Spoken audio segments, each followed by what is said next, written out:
তোমার খুব ইচ্ছে ছিল তো ওই মায়াবী বালকের সঙ্গে দোল খেলার। ওই কৃষ্ণ মূর্খ বানিয়ে তোমায় চলে গেল। মূর্খ! এই সকলের কাছে ক্ষমা চাওয়ার জন্য ও তোমাকে অনুপ্রাণিত করেছে। সমস্ত মথুরাবাসীদের সামনে তোমাকে দুর্বল করে দিয়েছে। মহারাজ, কি খবর? আমি বৃন্দাবনবাসীদের নিয়ে আসতে গিয়েছিলাম ঠিকই, কিন্তু ওখানে সবকিছু শুকিয়ে গেছে, রং ছাইয়ে পরিণত হয়েছে। ওখানে এক ফোঁটা জলও নেই। এমন মনে হচ্ছে যেন ওখানে কিছুই নেই। কিন্তু আমি আমাদের 2 সৈনিককে ওখানে রেখে এসেছি ওদের ওপর নজর রাখতে। মহারাজ, ওখানে তো এক মুহূর্তে সব বদলে গেল। কি হয়েছে? আমরা যখন ওখানে পাহারা দিচ্ছিলাম তখন হঠাৎ ওখানে রঙের বৃষ্টি শুরু হলো, আর ওরা সবাই দোল খেলতে শুরু করলো, যেরকম এখানে সবাই খেলছে। দেখলে তুমি কংস? ছলনা করেছে ওই ছোট্ট বালক তোমার সঙ্গে। ছলনা!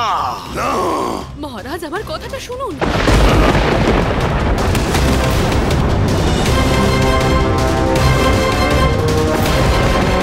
বন্ধ করো।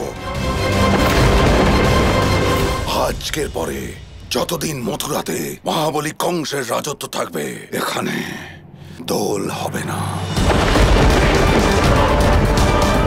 ওই মায়াবী বালক নিজের প্রথম দোল তো ওই মায়া দিয়ে খেলে নিল, কিন্তু এবার এটাই ওর অন্তিম দোল হবে। অন্তিম দোল হবে। এই শপথ নিলাম, মহাবলী কংস আমি।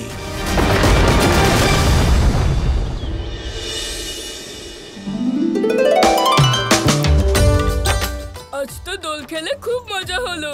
বাচ্চারা, তোমাদের সবার নিশ্চয়ই খুব খিদে পেয়েছে, তাই তোমাদের জন্য আমি কি নিয়ে এসেছি দেখো। এই দেখো, জিলিপি। তাহলে বাচ্চারা বলো, হোক একবার দোল উৎসব ভাই, দোল উৎসব, মিষ্টি মুখ করার দোল উৎসব, মিষ্টি মুখ করার দোল উৎসব। আরে না না না না না, হাত মুখ ধুয়ে এসো আগে, না হলে তোমাদের রঙিন জিলিপি খেতে হবে। যাও যাও, আগে হাত ধুয়ে এসো। বলরাম, গোপাল কোথায়?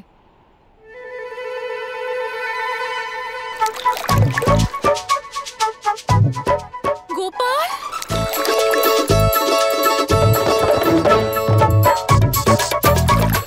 আরে আরে আরে গোপাল, গোপাল এটা কি করছিস সোনা? আমি এক্ষুনি তোকে মুছিয়ে দিলাম, তাই না? তুই আবার রং খেলতে শুরু করলি? এই রং নিয়ে খেলতে খুব আনন্দ হচ্ছে মা। এদিকে আয়। আয়। না না, এখন আমি আরো খেলতে চাই মা। গোপাল, অনেক খেলেছিস সোনা। 2 দিন আগে রঙে ভয় পাচ্ছিলি, আর আজ এত খেলছিস। আয়। আমি ভয় পাইনি মা, ওটা তো আমার লীলা ছিল। আচ্ছা ঠিক আছে, খেল, যতক্ষণ মন চায় খেলে নে। হোলি হে! দাদা, যতক্ষণ না আমি সবার সাথে রং খেলছি, আমার মন কি করে ভরতে পারে? কি? এখনো কে বাকি আছে? যে বাকি আছে আমি তার সাথে রং খেলে আসছি দাদা। জানি না এখন আবার গোপাল কার সাথে রং খেলতে যাচ্ছে। গোপালের লীলা শুধুমাত্র গোপালই বোঝে। আপনাদের আবার বৃন্দাবনে স্বাগত জানাই মহাদেব আর বোন পার্বতী। আসতে কত দেরি করে ফেললেন? আমি তো ভেবেছিলাম আপনারা ভুলেই গেছেন। ভ্রাতা, এটা কি কখনো সম্ভব যে আপনি ডাকবেন আর আমরা আসবো না? হ্যাঁ আরাধ্য, আমাদের ক্ষমা করে দিন, আসতে একটু বিলম্ব হলো। স্মরণ আছে বলেই তো সম্পূর্ণ প্রস্তুতি নিয়ে আসতে পেরেছি।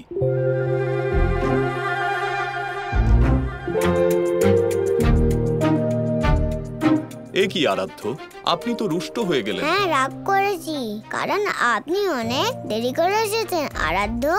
দেখুন, আজ হলো দোলের উৎসব, আর এই উৎসবে কখনো রুষ্ট হতে নেই। তাই নাকি? সেই জন্যই তো কথায় আছে, রাগ করো না।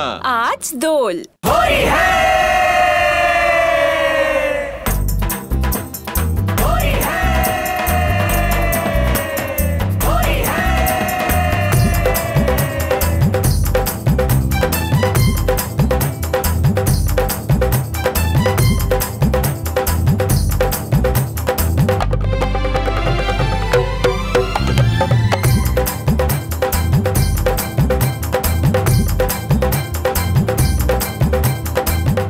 আপনার বৃন্দাবনের প্রথম দোলে আমরা আপনার সাথে দোল খেলে ধন্য হয়ে গেলাম। আমিও।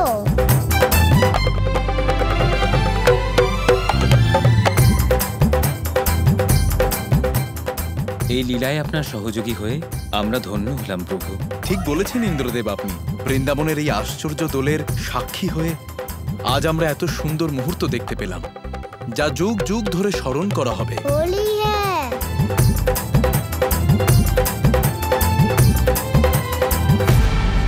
বৃন্দাবনের প্রথম দোল উৎসব খুব সুন্দর এবং সুরক্ষিতভাবে পালন করা হলো। এই দোল উৎসব আমি কখনো ভুলতে পারবো না। কিন্তু কিছুক্ষণের জন্য আমার খুব চিন্তা হচ্ছিল যে কংস সৈন্যরা আবার কোনো বাধা না দেয়, কারণ আমরা মথুরা যেতে বারণ করেছিলাম। কিন্তু সবকিছু ভালোভাবে সম্পূর্ণ হয়েছে। হ্যাঁ দিদি, এই সবকিছুই নারায়ণের কৃপা। আর দেখো না, বাচ্চারাও কতটা আনন্দের সাথে দোল উৎসব পালন করলো। হ্যাঁ, দোল এসেছে, দোল এসেছে।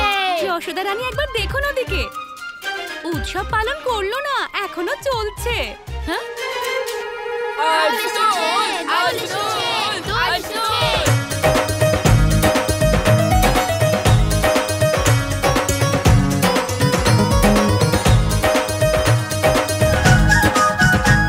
বাচ্চারা, আমি তোমাদের বলেছিলাম না যে স্নান করে নাও, আর তোমরা? বলরাম, তুমি তো খুব বুদ্ধিমান ছেলে, তাই না? তুমি ওদের সাথে আবার রং খেলতে শুরু করে দিলে। আর গোপাল কোথায় শুনি? যশোদা, দেখো তোমার গোপালকে, আমি তো ওকে চিনতেই পারছি না।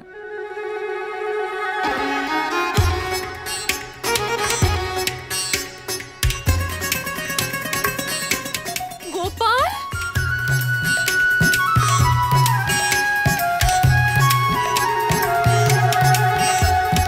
হে নারায়ণ, এই গায়ে এত রং মেখে কোথা থেকে আসছে?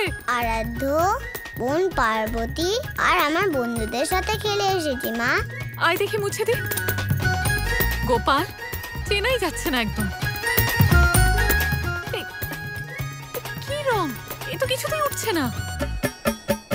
মা, এই রং বন্ধুদের পাশাপাশি মহাদেব আর মাতা পার্বতী লাগিয়েছেন, এত সহজে উঠবে না।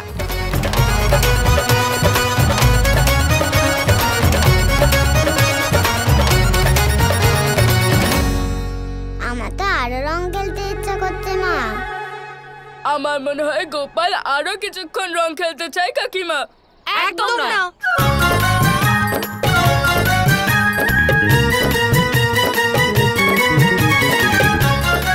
সমস্ত বৃন্দাবনের রং খেলা হয়ে গেল, কিন্তু এই বাচ্চাদের দেখো, ওদের এখনো রং খেলে মন ভরলো না। চলো বাচ্চারা, শীঘ্রই যাও আর স্নান করো, যাও। একদম না, একদম না। দেখেছো, খুব ভালো বন্ধুরা। এই দুষ্টুর দল এমনি কথা শুনবে না। তোমাদের সবার জন্য আমার কাছে একটা দারুণ উপায় আছে, এক্ষুনি আসছি আমি।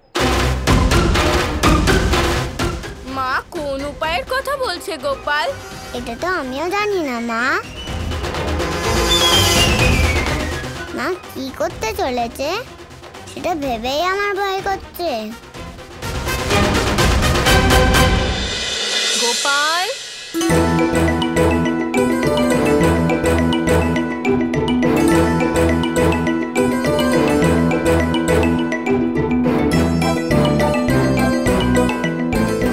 এসো বাচ্চারা, এবার একজন একজন করে আমার কাছে এসো। আজ তোমাদের সবাইকে আমি নিজে স্নান করাবো। মা, এবার আমাদের জোর করে স্নান করাবে, খুব মজা হবে। বৃন্দা, এখানে এসো।